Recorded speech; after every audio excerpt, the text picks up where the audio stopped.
Hi friends, ഇന്ന് ഞാൻ നിങ്ങളായിട്ട് ഷെയർ ചെയ്യുന്നത് നമുക്ക് ഹെൽത്തി ആയിട്ടും അതുപോലെ ഈസി ആയിട്ടും ഉണ്ടാക്കാൻ പറ്റുന്ന നല്ലൊരു ബ്രേക്ക്ഫാസ്റ്റിൻ്റെ റെസിപ്പിയാണ്. ഇത് ബ്രേക്ക്ഫാസ്റ്റ് ആയിട്ട് മാത്രമല്ല കേട്ടോ, സ്നാക്കായിട്ടോ ഡിന്നറായിട്ടൊക്കെ നിങ്ങൾക്ക് ഉണ്ടാക്കാൻ പറ്റും. അതുപോലെ തന്നെ കുട്ടികൾക്കും വലിയവർക്കൊക്കെ ഒരുപോലെ കഴിക്കാൻ പറ്റുന്ന ഒന്നാണ്. അപ്പോൾ ഇതെങ്ങനെയാണ് നോക്കിയാലോ. ആദ്യം തന്നെ ഞാനിവിടെ ഒരു 1/2 കപ്പ് ഓട്സ് എടുത്ത് വെച്ചിട്ടുണ്ട്. ഇത് നമുക്ക് മിക്സിയുടെ ജാറിലിട്ടിട്ട് ഒന്ന് പൊടിച്ചെടുക്കണം. നന്നായിട്ട് ഫൈനായിട്ട് പൊടിച്ചെടുക്കേണ്ട ആവശ്യമൊന്നുമില്ല, ജസ്റ്റ് ഒന്ന് അങ്ങോട്ട് കറക്കിയെടുത്താൽ മതി. ഇനി പൊടിച്ച ഓട്സ് ഒരു ബൗളിലേക്ക് ഇട്ട് കൊടുത്തിട്ടുണ്ട്. ഇതിലേക്ക് 2 കോഴിമുട്ട പൊട്ടിച്ച് വയ്ക്കുന്നുണ്ട്. അപ്പോൾ മുട്ടയുടെ അളവ് നിങ്ങൾക്ക് കൂട്ടിയോ കുറച്ചൊക്കെ നിങ്ങളുടെ ഇഷ്ടം പോലെ എടുക്കാം കേട്ടോ. ഇനി ഇതിലേക്ക് ഒരു വലിയ ഉള്ളി അരിഞ്ഞത് ചേർക്കുന്നുണ്ട്. ഉള്ളിയുടെ അളവൊക്കെ നിങ്ങളുടെ ഇഷ്ടത്തിനനുസരിച്ച് എടുക്കുക. അതുപോലെ ക്യാരറ്റ് അരിഞ്ഞതും കൂടെ ചേർക്കുന്നുണ്ട്. വെജിറ്റബിൾസൊക്കെ നിങ്ങളുടെ അളവിനനുസരിച്ചിട്ട് എടുത്താൽ മതി കേട്ടോ. ഇനി ഒരു ചെറിയ കഷ്ണം തക്കാളി, അതുപോലെ നിങ്ങളുടെ എരിവിന് ആവശ്യമായിട്ടുള്ള പച്ചമുളകും കൂടെ ചേർത്ത് കൊടുക്കുന്നുണ്ട്. ഇനി കുറച്ച് മല്ലിയിലയും കൂടെ ചേർക്കുന്നുണ്ട്. പച്ചമുളകൊക്കെ ഓരോരുത്തരുടെ എരിവിനനുസരിച്ചിട്ട് കൂട്ടിയിട്ടും കുറച്ചിട്ടൊക്കെ നിങ്ങൾക്ക് ചെയ്യാം. ഇനി ഇതിലേക്ക് നമ്മൾ ആവശ്യത്തിനുള്ള ഉപ്പും കൂടെ ചേർക്കുന്നുണ്ട്. ഇനി നിങ്ങൾക്ക് വേണമെന്നുണ്ടെങ്കിൽ ഇതിലേക്ക് മുളക് പൊടിയൊക്കെ ചേർത്ത് കൊടുക്കാം കേട്ടോ. ഞാനിവിടെ മുളക് പൊടിയൊന്നും ചേർക്കണില്ല. എന്നിട്ട് നല്ല പോലെ ഒന്ന് മിക്സ് ചെയ്തെടുക്കുന്നുണ്ട്. അപ്പോൾ മുട്ടയുടെ അളവ് നിങ്ങൾക്ക് വേണമെങ്കിൽ ഒരു മുട്ടയിൽ 3 അളവിൽ ചെയ്യാം, ഇല്ലെങ്കിൽ ഒരു 3 മുട്ടയിലും ഇതുപോലെ തന്നെ ഈ ഒരു അളവ് തന്നെ ചെയ്യാൻ പറ്റും കേട്ടോ. ഇതിലേക്ക് നമ്മൾ കുറച്ച് വെള്ളം ഒഴിച്ചിട്ട് ഇതൊന്ന് ലൂസാക്കി എടുക്കുന്നുണ്ട്.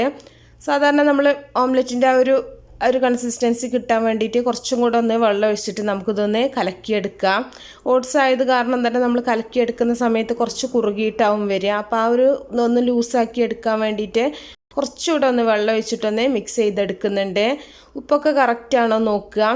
അപ്പോൾ ഈ ഒരു പാകത്തിനാണ് കലക്കിയെടുത്തിട്ടുള്ളത്. ഇനി നിങ്ങൾക്ക് ഇഷ്ടപ്പെട്ട ഏത് വെജിറ്റബിൾസ് ഇതിൻ്റെ കൂടെ നിങ്ങൾക്ക് വേണമെങ്കിൽ ചേർത്ത് കൊടുക്കാം കേട്ടോ.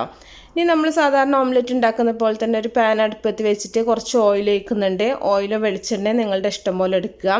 ഇതിലേക്ക് നമ്മൾ കലക്കി വെച്ചിട്ടുള്ള ആ ഒരു മിക്സ് ഇതിലേക്ക് ഒഴിച്ചു കൊടുക്കുന്നുണ്ട്. ഒരുപാട് തീ കൂട്ടി വെച്ചിട്ട് ചെയ്യരുത് കേട്ടോ. മുട്ട ആയത് കാരണം തന്നെ പെട്ടെന്ന് തന്നെ കരിയും. അതുകൊണ്ട് തന്നെ ചെറിയ തീയിലിട്ടിട്ട് നമുക്കിതൊന്ന് അടച്ച് വെച്ചിട്ട് വേണം വേവിച്ചെടുക്കാനായിട്ട്. ഒന്ന് ലെവൽ ചെയ്തിട്ട് ഒന്ന് അടച്ച് വെക്കുക. ഇനി ചെറിയ തീയിലിട്ടിട്ട് നമുക്കിതൊന്ന് വേവിച്ചെടുക്കാം. ഒരു ഭാഗം ഒന്ന് റെഡി ആവുമ്പോൾ നമുക്കിതൊന്ന് തിരിച്ചിട്ട് കൊടുക്കാം. ഞാൻ പറഞ്ഞല്ലോ, തീ കൂട്ടി വെക്കരുത് കേട്ടോ, എന്നാലും നിങ്ങൾക്ക് കറക്റ്റായിട്ട് പെട്ടെന്ന് തന്നെ വെന്ത് കിട്ടും ചെറിയ തീയിലിട്ടിട്ട് വെച്ചിട്ടുണ്ടെങ്കിൽ.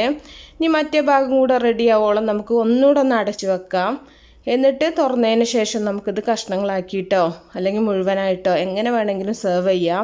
ഇതിലേക്ക് പ്രത്യേകിച്ച് കറികളുടെ ഒന്നും ആവശ്യമില്ല കേട്ടോ. അത് ഇതുപോലെ തന്നെ കഴിക്കാൻ പറ്റും. വേണമെന്നുണ്ടെങ്കിൽ സോസൊക്കെ കൂട്ടി കഴിക്കുന്നവർക്ക് അങ്ങനെ കഴിക്കാം. അല്ലാത്തവർക്ക് തൈര് കൂട്ടി കഴിക്കാനും നല്ല ടേസ്റ്റാണ്.